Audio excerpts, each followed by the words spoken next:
Just a quick listener note. This episode contains raw conversation about suicide. It also contains coarse language. Please use care when listening. Thank you, and I hope you enjoyed the episode. We're back with another episode of Recovery APN. This was one that Andy was looking forward to. Yeah, absolutely. John's story is very inspirational, but on a personal note, as a Jet fan, I'm 40 years old, and it's been 40 years of misery as a Jet fan. But watching John in the late 90s, early 2000s play on the team that I love, he was always one of my favorite players. So to get to know him on this level was pretty cool. Yeah. This was unique for me as well. I am not a Jet fan. Shame on you. But I had the opportunity to be in the lodge and a client with John at the same time. And as a football fan, it was awesome to get to know him as the person he is. And you'll see in the episode, he talks about some of his stats. Yeah. Sacks and years in Pro Bowls and years played. But I think what hit me the most was how many days sober he had and how many days he spent at the lodge were the best stats that I could see. Yeah, and coming into the show, I would have guessed that I can't wait to hear what John talk about football, but to hear him talk about him being a father and a dad and his daughter's graduating, and it warmed my heart, and I think our listeners are going to absolutely love it. Yeah, you rarely get to see an individual at his level be as vulnerable as he was. I'm definitely excited for everybody to hear John's stories. Again, like we discussed, very inspirational. So let's dive into it.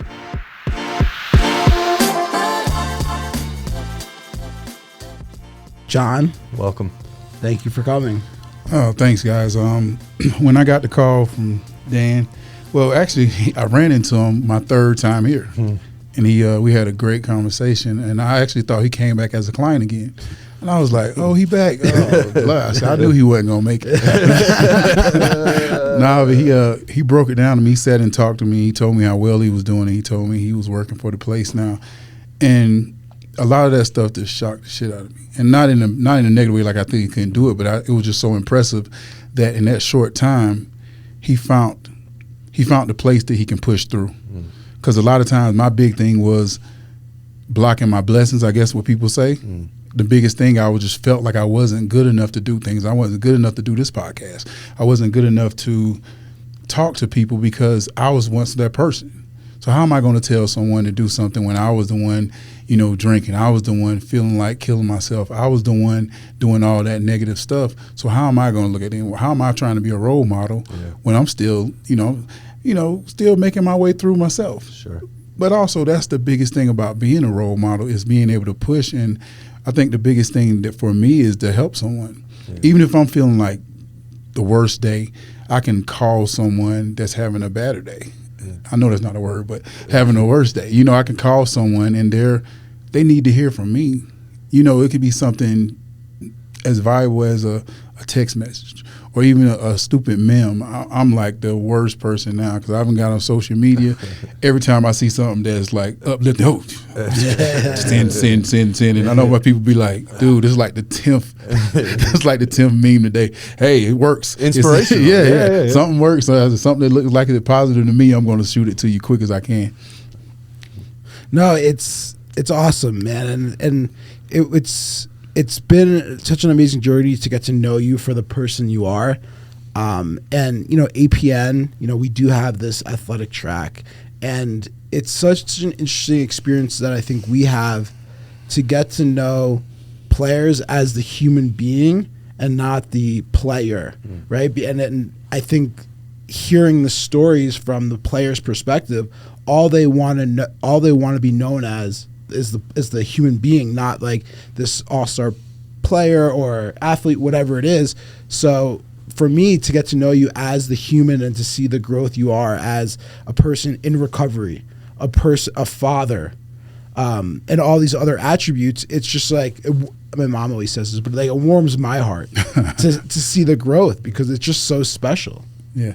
And a lot of times it's not growth. We always have it in us. If you really think about it, most of the stuff that you are doing when you're sober, that's not anything you can say, oh, I had to pop a pill or I had to get a couple of drinks and now I'm loose and I feel great. Like stuff you're doing now is stuff that's generally in you. And it's hard sometimes for us to face it. You know, like, I can't believe I'm just good at this. Yeah. I can't believe that I have a passion for this, because I never had passion for things without something aiding me to get that way. You know, if you wanted to talk to this beautiful woman, if you wanted to go dancing, if you wanted to sing, or if you even want to be on a podcast like this, sometimes we always felt like, oh, I need that edge. I don't think I can do it without this. Yeah. So you know how much more impressive it should be. Yeah. You know, because, you know, every now and then you'll have your bad moments and you'll think, oh, if I still could, or this, and this. But then you got to look at where you are now. Look at the strength that you built. I can relate too, and I know that the delusion of like, well, hey, the drugs and the alcohol let me do things. Yes. But in reality, it blocked me from doing so much of my life. Yes. Right. And that's what we learn, is that, like what you were just saying in sobriety, like, hey, like, oh, if I just had some weed or a drink, I could do. But no, like, the fact that I don't have that allows. It's like now it popped the top off. You know what I mean? I can do more now. Exactly. I love it. I love it. Yeah, so what we typically do, the kind of a structure of the podcast is we want to get to know, you know, the alumni's journey, and it's a kind of what brought them to APN. Obviously, throughout your life, there was trials and tribulations that you experienced that kind of came to a point where you needed to get help. And then from there, it's like, what was your experience like at APN, and then kind of like your journey afterwards. So love to hear from you about kind of. Okay, let's see if I can. Real quick, one thing Dan always says is you can go as deep or as kind of shallow as you want here. You can, hey, I want to talk about X, Y, or Z at this point, but like no pressure from us to be like, hey, John, tell us your life story. You know what I mean? Like, yeah, it's such a wide parameter. Yeah. It's also important to mention that this is not live. So if you say anything and later say you don't want to have said that, we can remove it. Oh, no question. I know. I'm just going to go wild. No, honestly, me first coming to APN, it was more of something because to get away from life.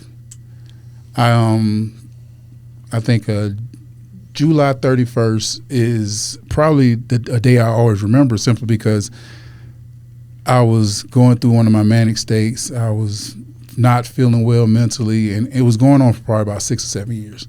But I was steady fighting it because I wanted to be strong, and I was thinking that one day I'll just wake up and be fine. And that day, I chose to go to the hospital again. But at this moment, there was a cop there, because I got into an altercation in the hospital, and there was a cop there, and he had his back turned. And I felt that would be a good way to, commit suicide without anybody knowing. So I attacked the cop, not like physically really strong, but I tried to go for his gun. And I thought that would be enough for him to shoot me, but he didn't. And since that day is when my journey mentally, I went into the hospital, I sat in the bed, and I contemplated, and I told myself, this is the first time I ever felt like something was wrong with me. Like mentally. Like physically, I knew I had concussion stuff. I knew I had syndrome, but this is the first time mentally I was like, John, I really think this is serious. Because all the stuff I had before, the suicidal thoughts, the self-mutilation things, hurting myself in any way possible, hitting my head, or driving, under influence, wanting to crash, doing things that really weren't viable to stay in life. And surprising that I kept waking up. But when I laid in the bed, I told myself, and I prayed, and I was like, because, sometimes you think you pray too much or you ask for too much. And I felt like I was already blessed with so much in life. What do I need to keep asking for? I need to work through this myself. But I was like, if you can stop this mental stuff I'm going through, or at least help me through this, I'll stop drinking. And from that day, I haven't picked up alcohol since. And literally every day I get some more stuff. Like even me and Andy, even seeing you again, like, Andy is a ball of fire. I'm like, I would hate to see him when he was drinking. I was like, this guy is way. I'm like, dude. A lot of energy. He's like, yo, I'm from Jersey, man. You know what I'm saying? I remember seeing you playing for the Jets. But I'm like, okay, calm. But all this stuff is so good because you love to meet somebody in their natural form. Like, I know this is really him. Like, seeing that he's from Jersey and stuff like that, I'm like, dude, I know how Jersey people act because, I lived in New York. I did that. So I love it. But I guess from that day is when I went to a place called Blackberry, and it was for alcohol, and I was kind of like, this is not my problem, because we you have to identify. Hi, my name's John. I'm an alcoholic. I said all that, and I was sitting there, and I was like, I still want to kill myself. I'm like, shit, I don't give a damn about no drink right now. I want to die. Like, I don't want to be here. Like, so what's the point of me being here? So I spent 30 days there, but the whole time I was in my mind like, well, you know, we're in Georgia. I can easily just sneak off. Nobody ever find me. I can go do this. I can go do this. And I'm looking like, why is this not helping me? You know, because I'm like, I've said I'm an alcoholic. I even admitted that I have suicidal thoughts, but I haven't come clean. Like, I literally haven't come clean. I'm still in this mindset. I'm still thinking about what I can do. I'm still isolating myself. Even though I'm around people, I'm still isolating myself. So when I left there, I talked to my best friend, and she was like, what's wrong? I was like, I'm still not leaving the house. I'm still not doing anything productive. I'm still not talking to people. I'm still not being open. She was like, well, we found this place, All Points North, is in Colorado. I said, man, I ain't paying no money to go out there. She said, insurance will. Okay, cool, I'll do it. I said, cool, I'll do it. She said, your insurance actually will take care of it. I was like, really?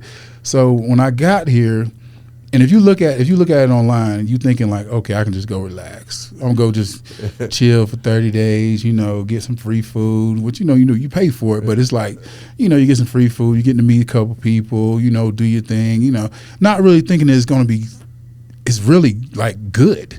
Like, it's really like good. I'm thinking it's really like, because I've always seen these places like Betty Ford, you know, people be drunk, or rich people get drunk, they go to Betty Ford clinic for a week and then they're fine. And not even saying they're fine, they just took a break. Mm-hmm. You know what I mean? So I'm thinking like, okay, I'm just going to take a break, but I'm like, I'm coming here not for alcohol, I'm coming here for different situations. So when I got here, I was not open. I was not clear. You know, I went to AA meetings every night. I did all that stuff.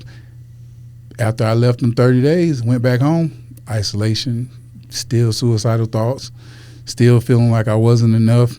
Everything that I was trying to get out of my mind just built more to it, because I spent 30 days bullshitting. I just spent 30 days wasting time. You know, and I'm like 43 years old at the time. I'm looking like, you're still a kid. You can't talk to yourself about stuff like that. You can't talk to people about stuff like that. You can't even like be man enough to really do something, like, because you're scared because you want somebody to think that you're vulnerable. Even at 43, I'm like, come on, John. So I end up coming back the second time. So the second time, after sitting at home, really feeling like I hadn't left this place, and meaning my mind was still here. My mind was like, that was supposed to be the place to help you. Did something happen between the when you left the first time and the second that said, hey, I need to go back and like dive in? Or was it just like you just knew you were kind of bullshitting the first time? Like, was there like a specific thing that happened in those 2 months? I can say the only thing that happened, nothing happened. Okay, yeah. No, I mean, like, nothing happened. I'm saying as in I didn't do anything. Like, I didn't leave the house. Like, I'm thinking I was going to go here and get my confidence back, and I was going to be able to talk to people and do all this stuff. I was still sitting at home. I was still having the suicidal thoughts. And I was like, John, what's the point? I said, what's the point? I said, look, if you really tried this time, if you go in there and try, because you did not try at all. Don't. And you know the worst thing is when a person lies to themselves. Yeah. And the whole time I came the first time, it was just a lie. So I said, I'm going back. And I went and I came back and I was like, whatever you say do, Laura, I'm going to do. If you tell me to do a cartwheel, if you tell me to, anything you tell me to do.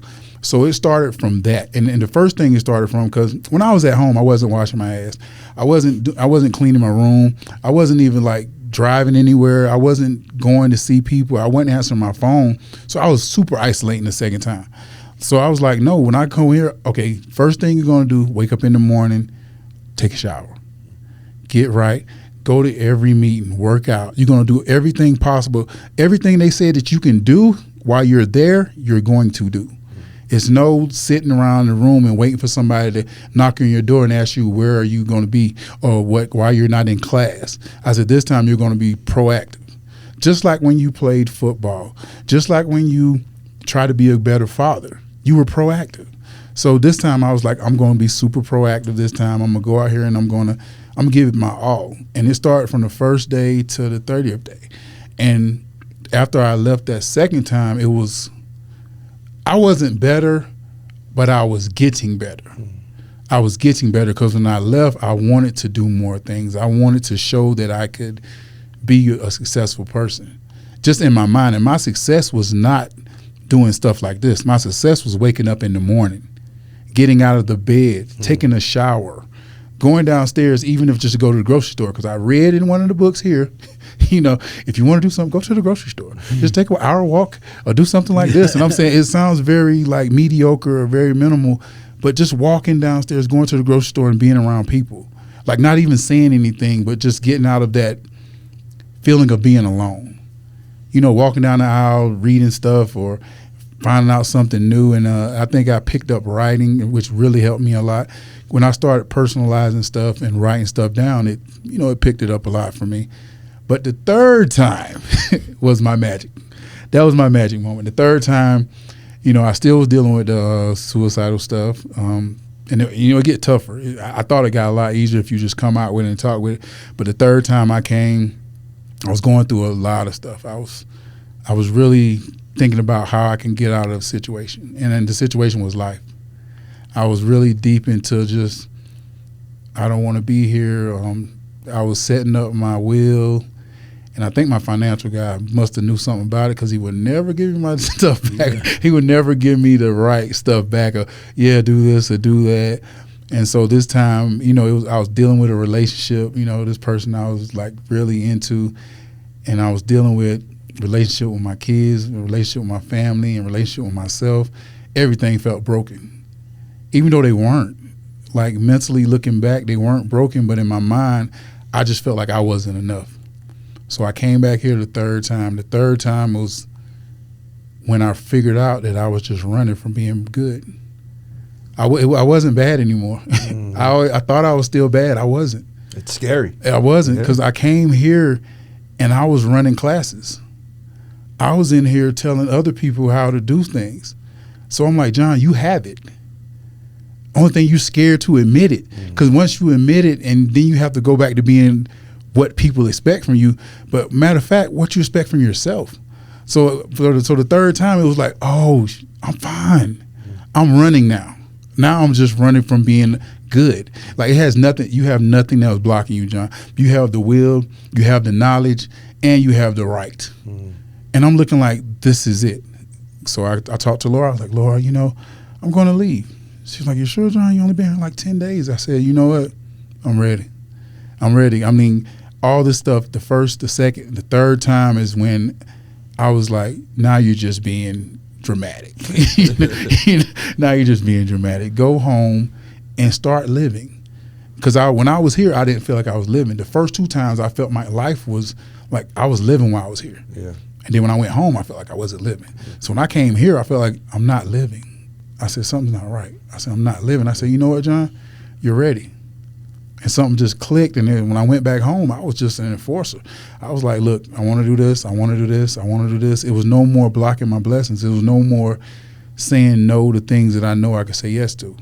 Just because mentally working on stuff like the schema, DBT, dialectical behavior therapy,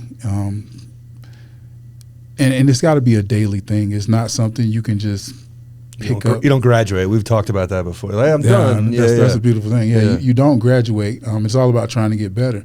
And for me being here, this is going to be something I'll check off as a win. Regardless if nobody watches this show, I'm good. Like I'm good because I need it for me. People always say, "Oh, if I help one person, I'm that one person." I'm sorry. I'm not trying to be rude or anything like that. But when it gets to the terms of, we really have to stop worrying about what people think about us, and really try to fix ourselves. Because I can sit here and try to be great for you, or great for him, or great for him, or great for her, and still feel like trash to myself. It doesn't really matter. Yeah. You know what I mean? I honestly feel like, if you believe in a higher being, I believe your higher being doesn't want you to commit suicide, because he wants you to fix yourself so when you're done, you can live that way. If you leave this earth with all that negativity, for the rest of your, whatever your being is, you're going to have with you. So we're giving you a clean slate on the earth to clean everything up, find out what's your niche, find out what you like, and then your afterlife would be a lot better. And that's just personally how I feel. So for me, I'm trying to take a lot of stuff that I didn't believe in before, exit in my mind, and bring in more stuff I believe in. I'm trying to make myself so when I go to sleep, I feel good. Yeah. I think one of the cool things about it's a blessing and a curse in the mental health and substance addiction, and is that it's up to me. Meaning, if I'm having a shitty day, I know the answer out of it. If I'm having a good day, it's because I'm using the tools, right? It's like the answer's within. Like, yeah, there's sometimes I need a professional, I need to talk to a therapist, but like I need to pick up the phone and do it. It's not like going to happen automatically. So like the blessing is like, hey, it's up to me to get what I need. But it's also a curse of like, if I'm not doing well, it's because I'm going back into this hole, right? So it's like, it's good and bad, but at least I know that the answer's within, and I know the tools is expressing that and going to the grocery store and leaning on people and using the tools that we've learned. I think that's the biggest thing. The biggest thing is knowing that you can always change it. Yeah. Your power. You can always change it. I think we don't recognize that. I never knew that I could change myself.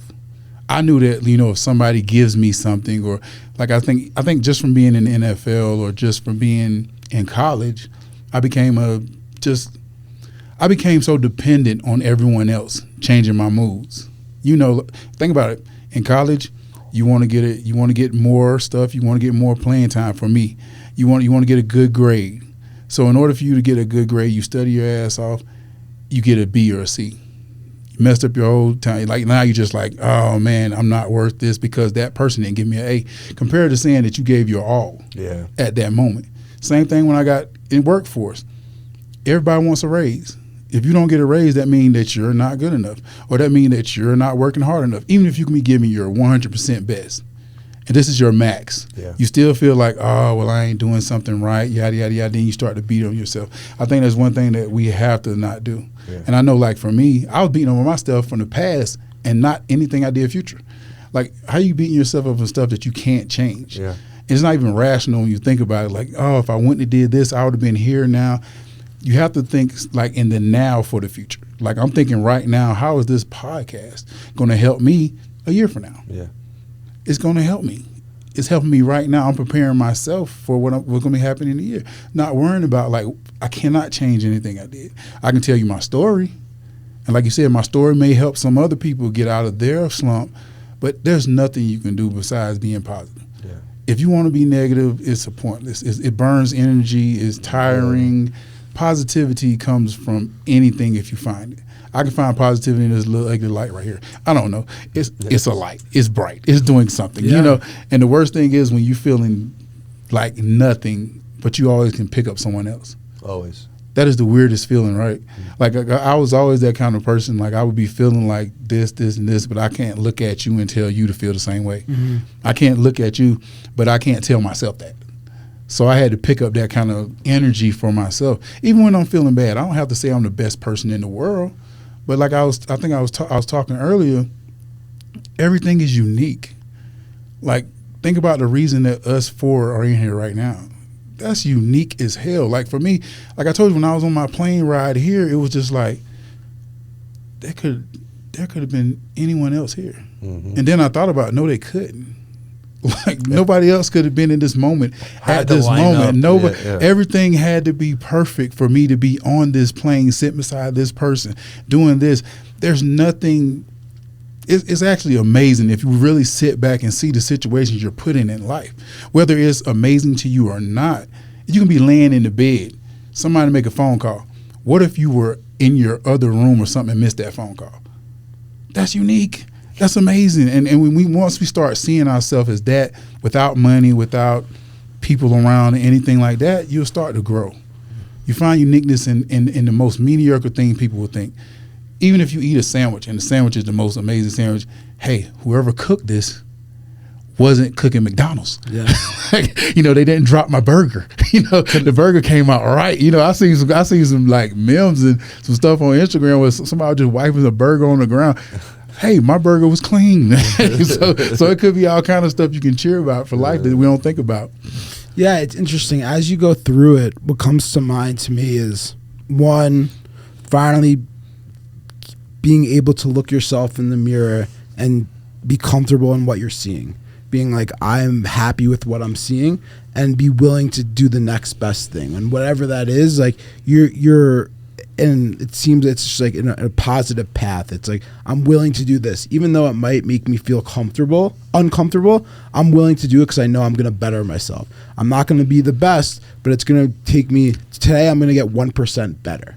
And it's like, you know, a lot of people have to be willing to take that step, because a lot of, like, when I know for me, when I was in active addiction, I was never willing. There was a lot of fear for me. I was scared to do it because I couldn't control the situation. And whatever it may be, if I felt I couldn't control it, I didn't want to go near it. I only wanted to do things I knew I could achieve and be the best in. And now it's like, I'm going to do my best and be happy with whatever I do. Yeah. And I think also, you know, the DOC had you feeling good anyway. Yes. So you had a lot of false, you know, because I look at some pictures of me from 2-3 years ago. I'm like, I thought I was like the sexiest man alive. I'm looking like just bloodshot eyes, beard, looking terrible. So, like you said, it's the minimal stuff you can do. You have to start taking that for, I think, me personally, as achievements. When I started seeing me getting up in the morning as an achievement, when I started seeing me taking a shower as an achievement, when I started seeing me pumping my gas as an achievement, everything seemed like a win. Yeah. So, you know, like me getting on the plane coming here, for me, that was a win. Yeah. Like whether, you know, even the turbulence, I said, hey, I got some free turbulence today. Yeah. You know, got off the plane. It's like, it's so much stuff in life that we take for granted because our minds are so set on looking at everyone else and seeing what they achieve. Comparing, yeah. Yes, compared to saying, this is my best me. At this moment, I know I'm giving my best. Even if you feel like you can give more, but at this moment, I'm giving my best. And if you can realize that and really, really believe it, like not just saying it so you can get by, but honestly know, like, look, this is what I have. This is my job right here. The little things you talk about, but like that's such a big deal. People talk about making your bed, and it's like, well, making your bed, but it's like a small victory. Like every time, and if I can find a little self-worth in all of these little victories, then at the end of the day, I look back and like, oh, shit, like I killed today. I did all these. You know, that's why they like talk about when you set a goal up. Like for example, like, hey, if I want to go back to college, I say I want to go back to college. Like that's a big goal. But like if I say, hey, tomorrow I'm going to call the the registrar's office, that's like an attainable goal that I can accomplish. But like to get back into college, that's like overwhelming at times, right? So like when we have these short little goals and we can accomplish them, it's like that snowball effect. Absolutely. I'll tell you one thing I just thought about when we were talking, and it kind of messed me up when I was getting on the plane. But it's actually an amazing thing now. I literally just thought about when you was talking. No mistakes. Everything so I literally was sitting and I'm about to get on the plane, and this is not a made up story. This is actually something that just popped in my head. And it's something that just like amazed the mess out of me. It was a blind guy getting on the plane. I'm serious. And I'm like, dude, I can walk through this place. He was literally by himself. A blind guy was getting on the plane by himself. Making it happen. Yeah, he pulled out, he walked up to the right place. He had nobody with him. I'm like, dude, that's kind of like, I'm not even close to as amazing as this guy. I think about this guy was blind.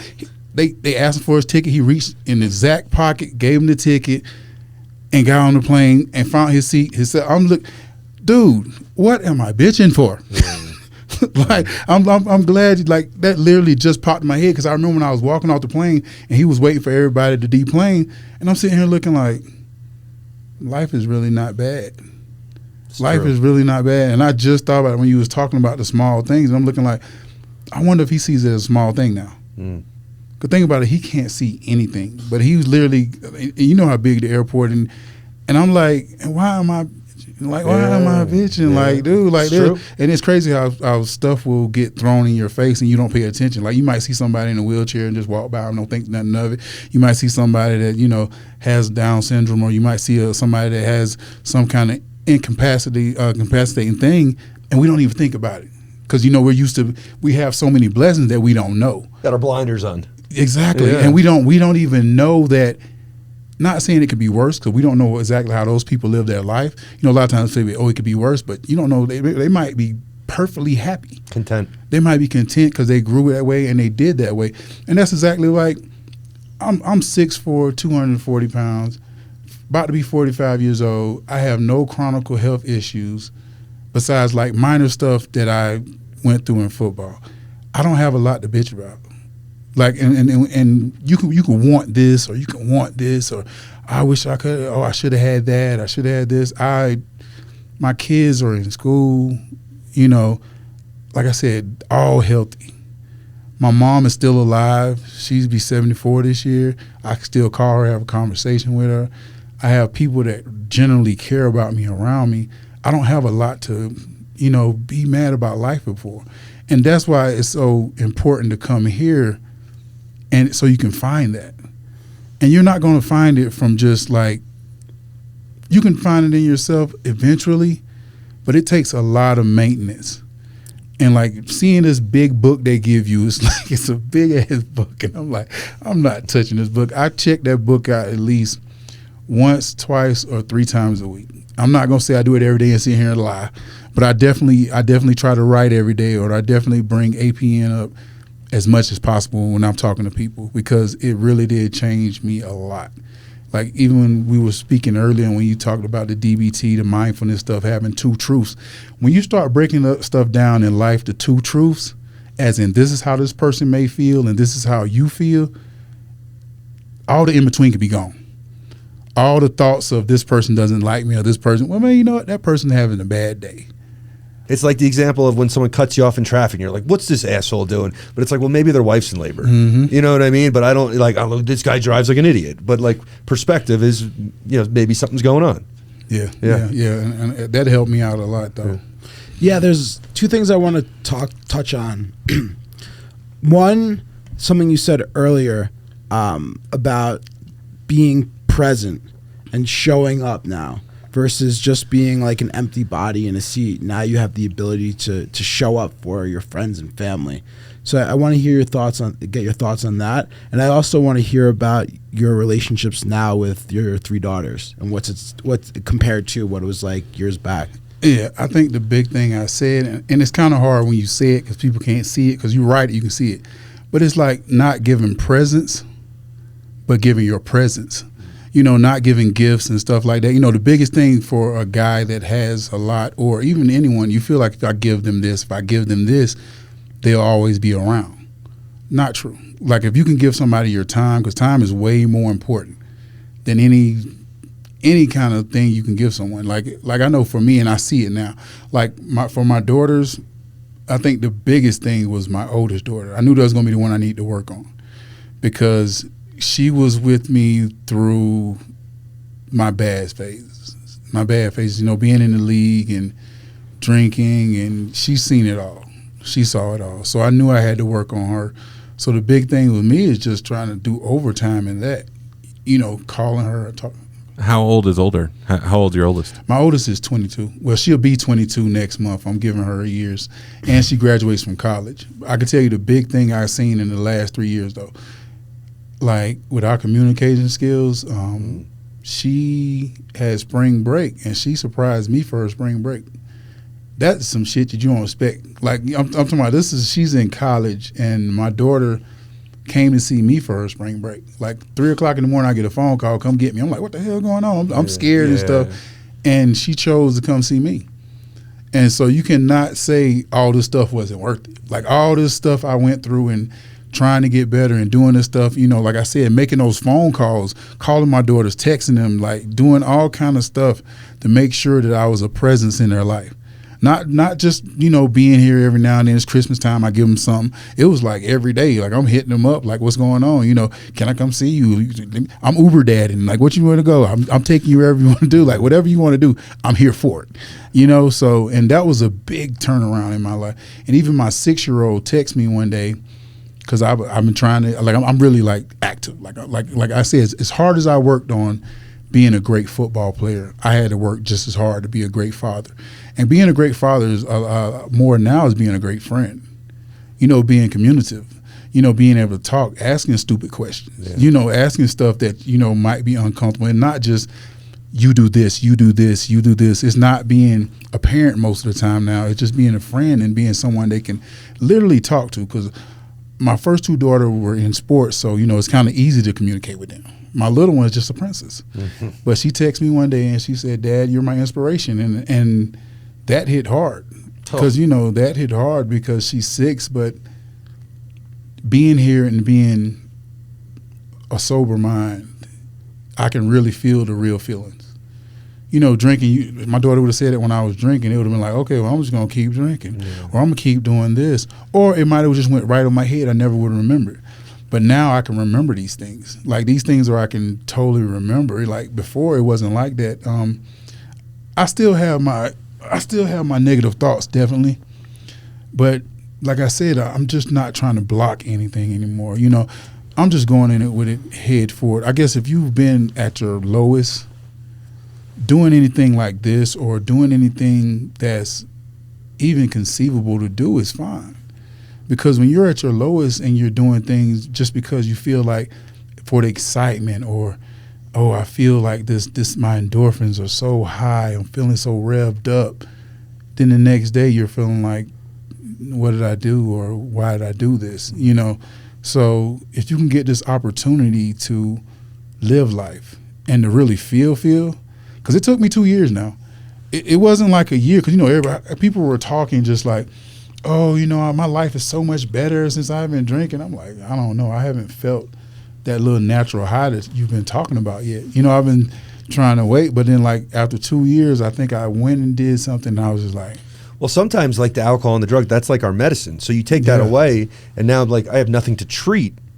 So like I need to fill what alcohol filled, I need to be able to fill that with spirituality or principles or through therapy. So like, but when you first take it away, it's like where do I go? It was tough because first of all I was overthinking. I was kind of thinking like, okay, I need to do this, I need to do this, I need to do this so I can act like I'm having fun. So it was more like me portraying stuff. I wasn't comfortable doing stuff. I wasn't enamored by doing this, but everybody was saying, oh, when I go around these people I feel so great, or when I be ice skiing I can just get in there and the excitement shoots through my brain. I'm looking like y'all lying like I'm like you can say you're doing something to, I'm doing something to cooperate my mind to get away from this thing. I get that, but but like I said, after 2 years though, when I finally started thinking negative, when the negative stuff started like just overcoming my mind, and I can just really be in the moment. Like I'm in this moment now. Like I'm not thinking about what I'm doing 5-10 minutes after we leave. I'm not thinking about getting off the mic right now. I'm thinking about being out here, being there. Like with my kids now, I think about being in the moment. I don't think about what am I doing afterwards. I don't think about going through the motions. And I think I've done that a lot in life. Like a lot. Just went through the motions to make people feel like, okay, he's here, he's present, but being in the moment and giving gratification afterwards. Because I think I can honestly say that in the last 3 years of being sober, I haven't really had a bad day. I've had bad thoughts. I haven't harmed anyone. I haven't really missed anything important. I've stepped out of my boundaries. I've stepped out a lot of boundaries. And I'm not talking about boundaries as in what people have for me. I'm talking about me. Like my boundaries were like my house. Mm-hmm. My boundaries were like my car. So I'm just like me being on the podcast. This is out of my boundary level. I guess the comfort level is better said. So I've definitely pushed myself to go other places. I don't know if it's going to help, hurt, or whatever, and I don't really care. As long as I ain't hurting nobody, and I think I'm benefiting myself. It'll help. Yeah. So I feel like it'll help my comfort level and being comfortable of being this. And definitely if you can find something that attracts you mentally, the further you push the alcohol or the DOC away. And, my thing was definitely alcohol and women.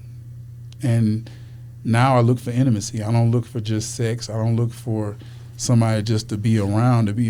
Like now looking back, it just don't even feel right. Like literally people be like, oh, John. I'm like, nah, I would have a great conversation with a woman and that'll be enough.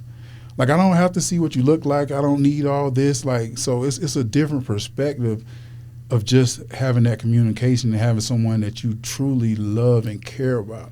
You know, and it's just funny because I never felt like I would be this way. A lot of times, you know, the more women you have, the more manly you felt. But how is it not manly to only want one person? Yeah.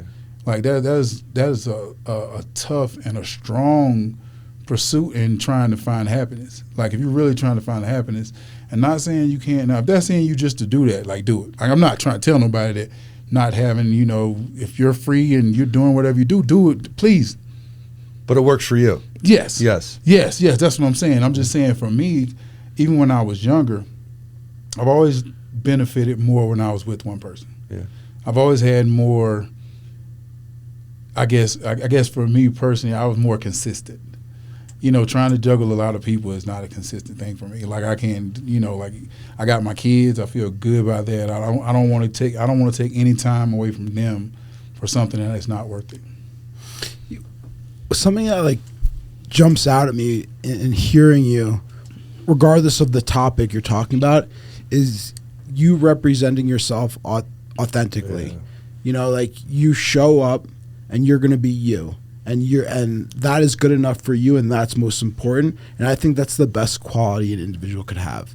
And I think depending if you're in recovery for a mental health or a substance abuse issue, when you can show up for yourself and look yourself in the mirror and be comfortable with who you see, you're always going to be the best version of yourself. And I know that, like, again, like from my experience or anyone else struggling with drugs and alcohol, the drugs and alcohol are a big mask.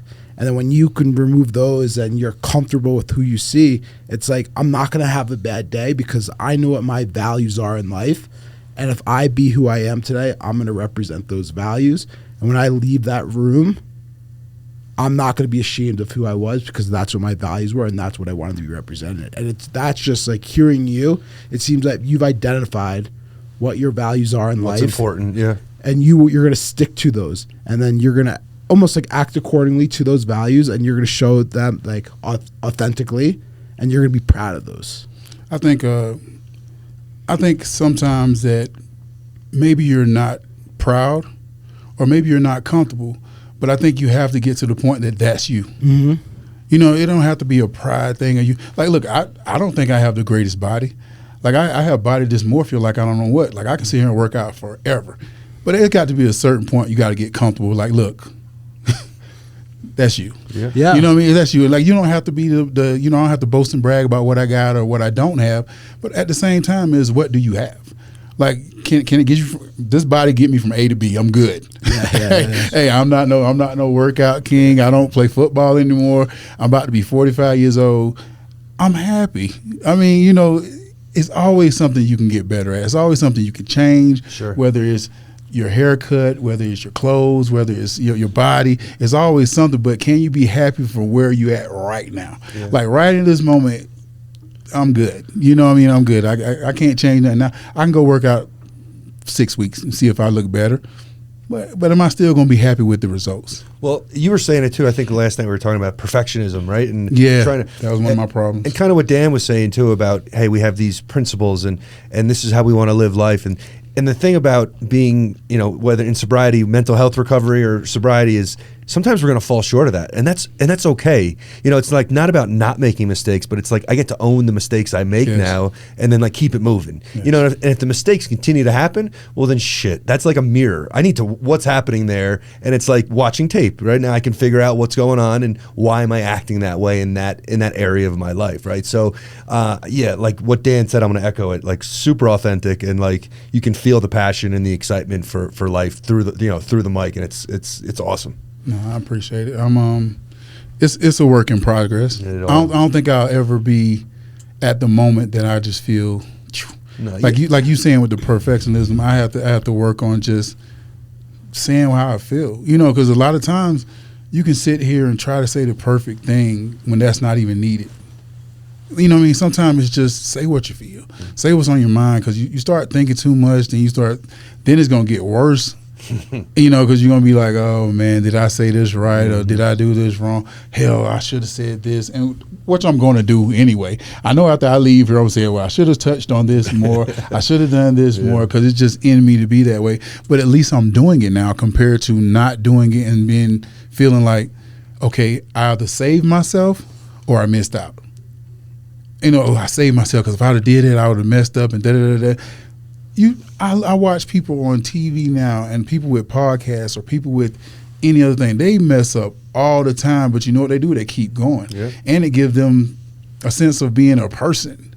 You know what I mean? Okay, John messed that up. All right, people mess up. Like, no one is perfect yes, in this world. yes. And I tell you, like, one of my big things I think that I was in, one thing that football kind of messed me up on, I hated being called out.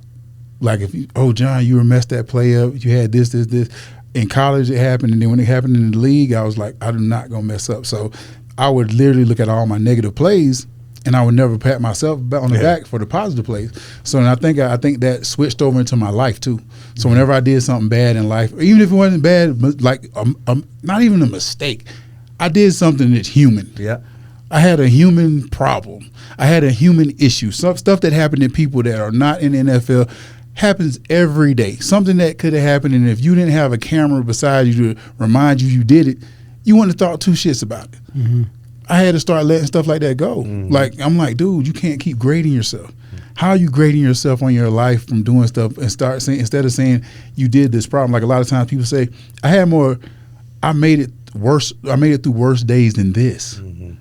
But I'm sitting here hindering on some stuff. I was still hindering on stuff that happened to me when I was in my 20s. Like literally, I'm 40-something years old, and I still was like, oh, how could I got that DUI? That messed my whole life up. That changed everything. Instead of saying, okay, you got the DUI, what you gonna do to get better? Mm. Like now, if something bad happens, like if I get a bad news now, it's like, okay, what can I do to do something positive? Yeah. Like I think they said it ain't our job to stay down; it's our job to bring ourselves up. Yeah. That's the passion we should have. You know, my thing was I kept pulling myself down. Whenever something good would happen, I would pull myself down because I thought it was making me humble. But it's not humbling. That's not humbling. Like, you don't have to pat yourself on the back. But if something good happens, say, you know what, I did that, man. You know, I played 15 years in the league. I got 133 and a half sacks. I made 5 Pro Bowls. It's pretty good. No, instead of saying me, dang, I only did 15 years. Yeah. Dang, I only got 133, man. I was 8 sacks away from being in the top 5. Dang, I only made 5 Pro Bowls. I should have made 7. It's completed now, John. Your test is over. Yeah. The test is over. Yeah. You know, you don't have to grade yourself on something that you did not fail. Yeah. I didn't fail. You didn't fail. You didn't do what you wanted to do, but you not fail. If I finish a mile, if I want to do a mile and I finish my mile in 4 minutes compared to 3 minutes, it doesn't mean I failed. You did finish your task. Yeah. Your task was completed.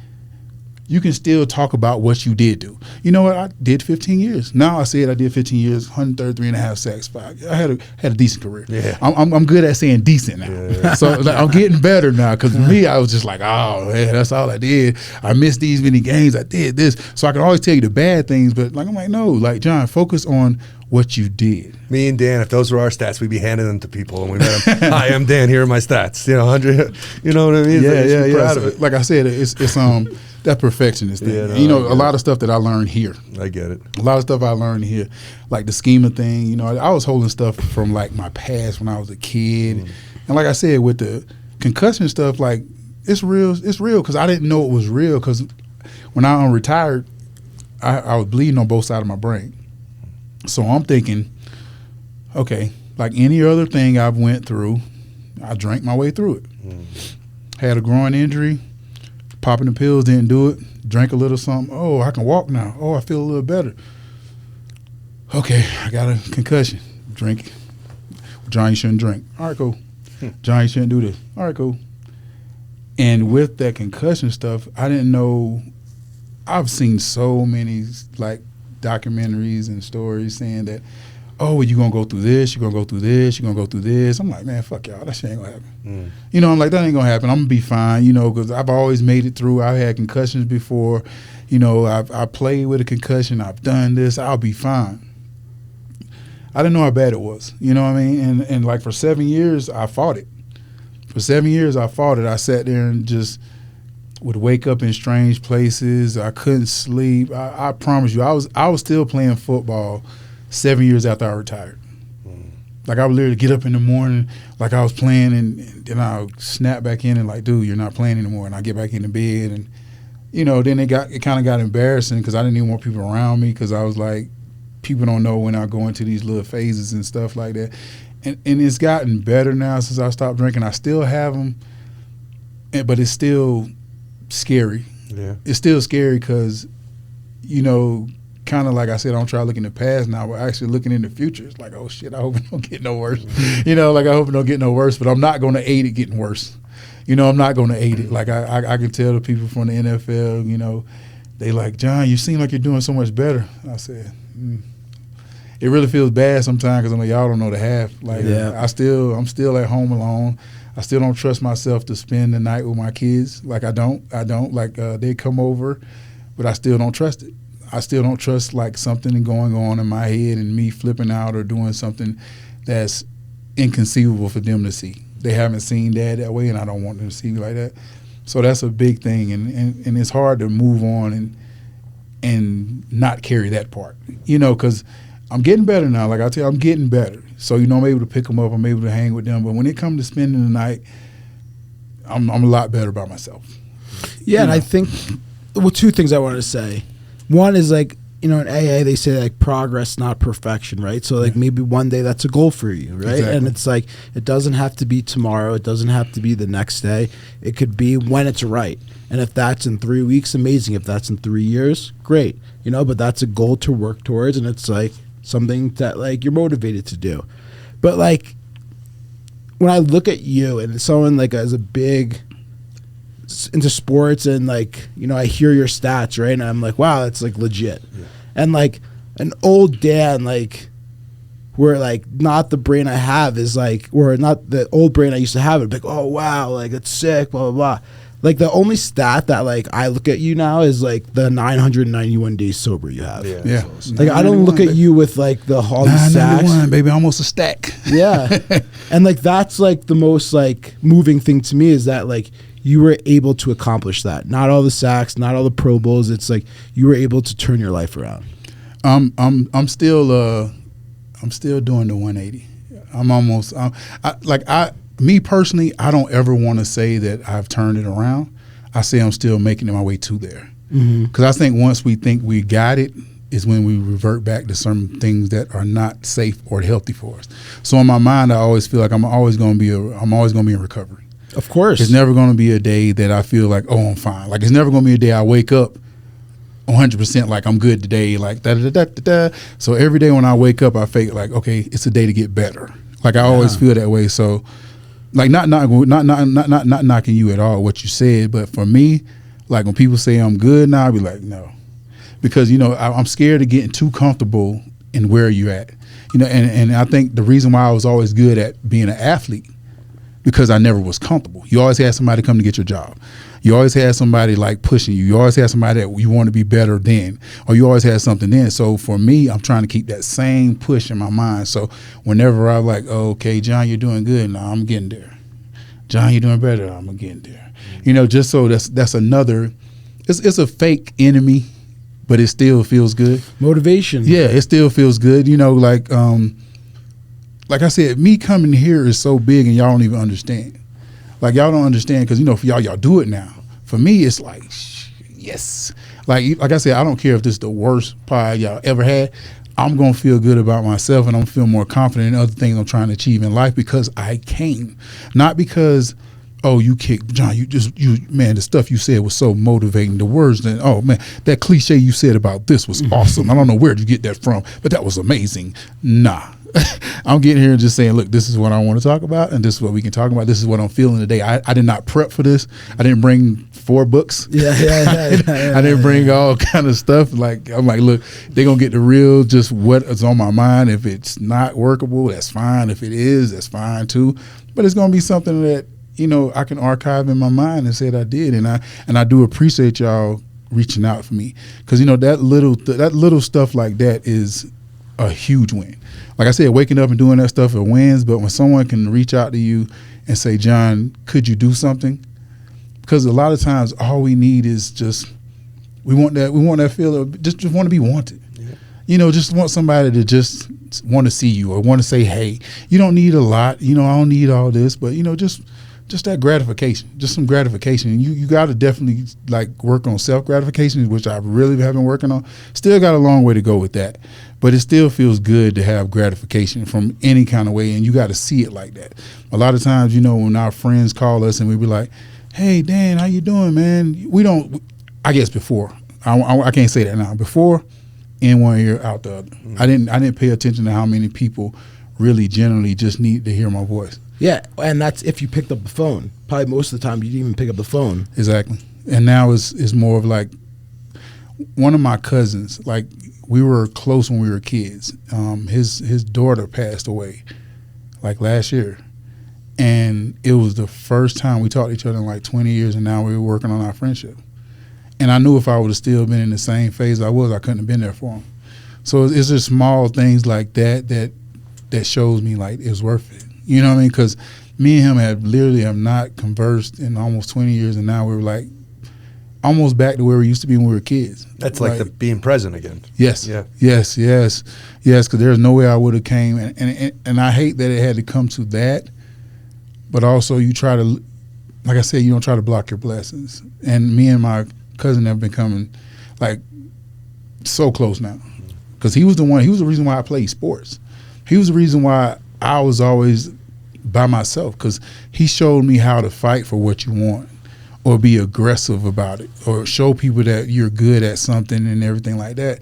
So, because I promise you, like, he played basketball, I played basketball. He lift weights, I lift weights. He went running, I went running.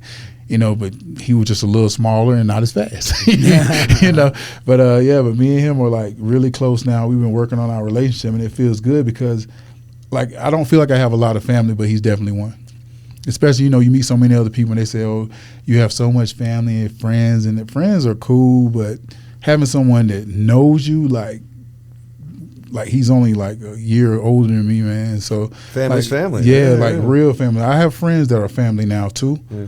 But knowing him and knowing that me and him, like, because the connection we had, like, losing that would have been ridiculous. No, facts. But yeah, dude, just to wrap things up, we just want to say thank you, man. Like I think, I don't know, like the word that just pops out to me is just like how authentic you are, and like how appreciative that we are that you came and shared your story and shared your message, because I know that there's someone out there, and probably many people out there, that are going to listen to this, and it's going to help them. So you should pat yourself on the back and be appreciative and be happy with yourself, because you showed up and you did it. I can say one thing, and I can honestly say that I don't have as much bad stuff to talk about now. Like when I came up here and, you know, they was like, you know, you can say as much as you want. I'm like, I'm really just trying to let stuff go. So like a lot of the negative stuff that maybe a year ago I would have been coming here is talking about, and it's just like I'm trying to build up. And I think the more I talk about the bad stuff, or the more I bring it up, the more it, like, you know, brings me down. So I'm very, very, very proud that y'all asked me to come. Sorry I didn't have any like crazy stories, because like I said, it's like working through it is a lot. It's a lot easier. This is great. And it's not like I'm trying to pad my stats or saying like I'm doing great, because it's not like I'm doing great, but I'm not going to sit here and try to force myself to be in that kind of situation anymore. And I think a lot of people in their mind, they're forcing themselves to stay in that situation compared to trying to find a right way out. This is not good in my life, so my whole life is messed up. Not true. Mm-hmm. Not true. You're breathing. You're able to, like I said, my big thing, wash. Yeah. There's so many other things you can do in life. So like I have a lot of negative stuff going on right now. Like I have bad things that I could talk about, but it's just like, what's the point, John? Handle that, because a real man, which all three of us are, no matter what our age dynamics are, all of us in this room are real men. Not even just you're 21, just because of the stuff we went through to be here now. So only thing I'm gonna do is attack that stuff instead of letting it attack me. That was the problem. We would let things outside of us attack us. Now I'm just gonna attack it and make it a positive in my mind, because it's gonna be something that I overcome, and I'm going to be able to talk good about one day. It's also like the blind guy, finding gratitude. Oh, like, beautiful, beautiful thing. Yeah, I'm telling you, man. Forget about the blessings. I don't see how I ran into that. Like that did. I just thought about that when you said it. But that blind guy was like literally on the plane, like by himself, just chilling. I'm like, dude, like, crazy, dude. Yeah, crazy. But thank you again, and For those watching and listening, if you want to see our other podcasts, please visit us at apn.com/podcast. That is apn.com/podcast. If you want to get in touch with us, please email us at pod@apn.com. That's pod@apn.com. Please subscribe to our YouTube channel, and also find us on social. The handle APN Lodge. I'm on YouTube and Facebook and Instagram and all the good stuff. Thank you again, and thank you, John. Thank you.